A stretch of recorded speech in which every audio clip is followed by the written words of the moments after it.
So I think this is a fascinating game for both sides to sort of test how good they are. Yeah, the Dallas offense has been fantastic this year. We talked about it right from the get-go.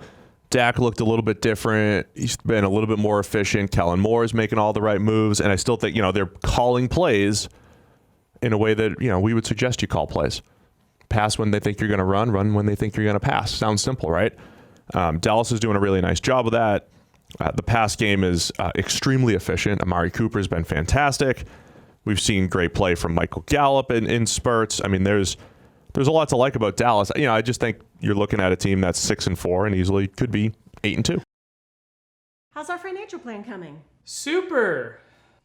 Chris, any advice? With Western and Southern, preparing for your financial future can be easier than you think. Favorite receiver? Huh? To get started, visit westernsouthern.com.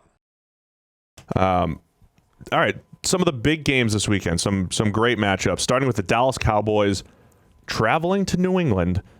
And, for the Patriots, after their easier stretch, they've got the Ravens last week. Well, they had the Ravens. Last week was the Eagles, and now the Cowboys in this little run that they're going on. And for Dallas, just another tough challenge for them. Yeah, I think this is a fascinating litmus test game, Steve. You love that. I do. I think this is a really interesting sort of challenge for both sides. You've got the Cowboys and Dak Prescott firing on all cylinders. I got asked during the week on a radio hit, why aren't the Cowboys better?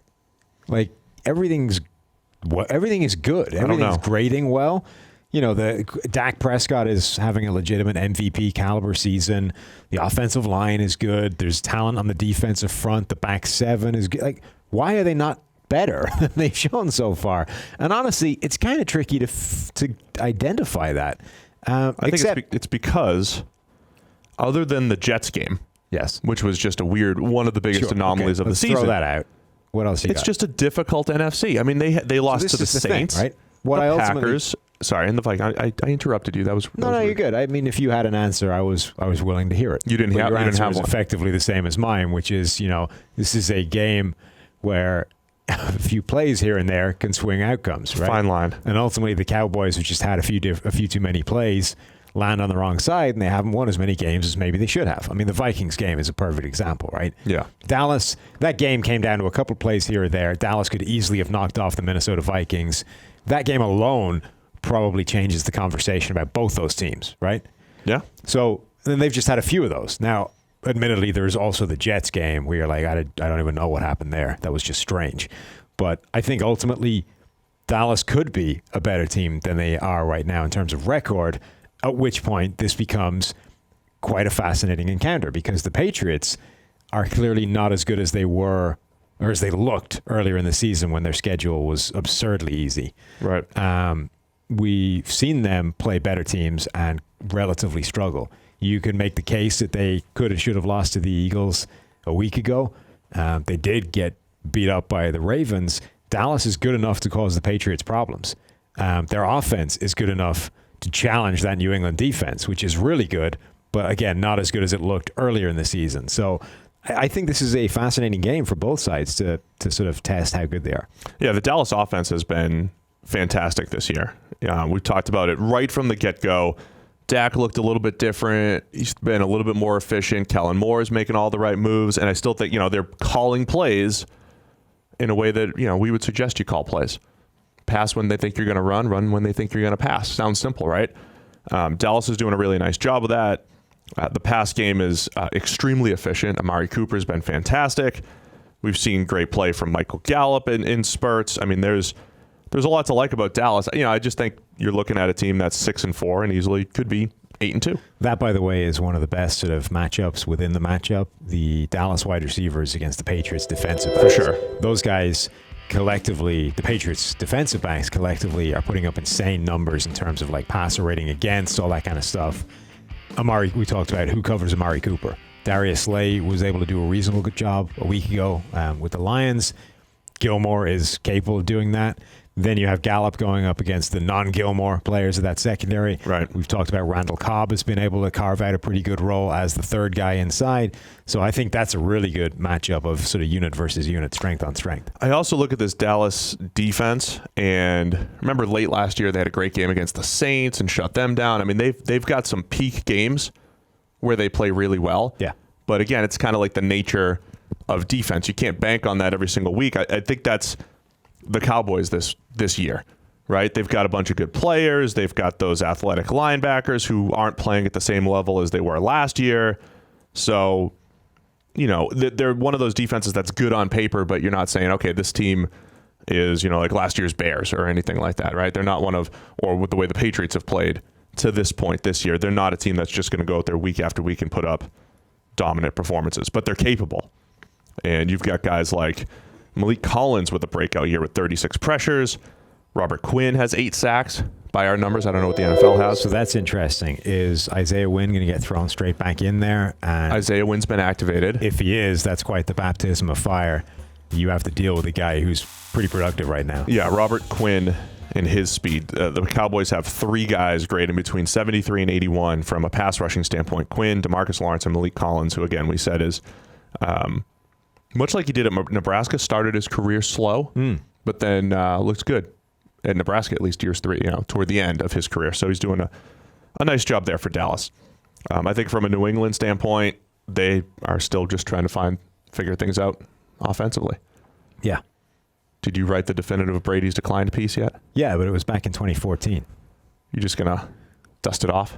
No, it's out there. I was ahead of everyone. I don't know what took you so long. Oh, I don't think he hasn't. What's your problem? I was there, 5 years ago now. He has not declined. Look, every day that it takes for him to get there is just lengthening the amount of time I was first by. Yeah, you were absolutely first. Back in the first 3 weeks of the season, Brady was actually the highest graded quarterback by our standards. Since that point, very, very middle of the pack. Right. Very much in the middle of the pack from a grading standpoint. And we've mentioned a few times the offense as a whole not looking great. So they need to figure something out there. Maybe this is the N'Keal Harry back shoulder fade game. God, that's what he can do. Can you imagine if he just has an entire career out of just Anquan Bolden again? I can't separate, but I'm going to throw you back shoulder fades all day. You just have to be so good. My baseball analogy of that, every time somebody is slow, they're like, oh, he's Anquan Bolden. Right? Not every slow receiver becomes Anquan Bolden. Most don't, in fact. Most don't. Yeah. And my baseball analogy is every time somebody threw like below 90 miles an hour, they'd be like, oh, Greg Maddux. He was because he was just all about control and movement. So, if you throw under 90, you'll just be Greg Maddux. But Greg Maddux, who was one of the best pitchers of all time, was only Greg Maddux because he was so good at everything else. Right.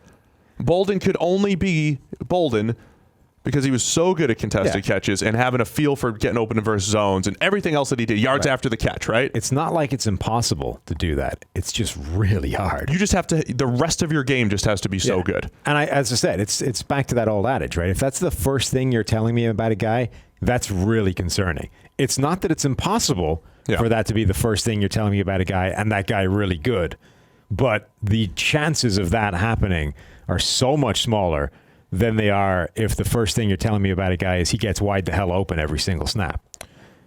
There's football analogies there too. Just Chad Pennington, like every average arm quarterback or below average arm quarterback has a long shot to make it, but a guy like Pennington can, do well with it. There's a lot of positions where you can point to it and say, look, if this guy, if he clearly doesn't have the standard bearer trait for that position. Like, sure, there are always outliers that have bucked that and been successful players in the past, but they're outliers for a reason.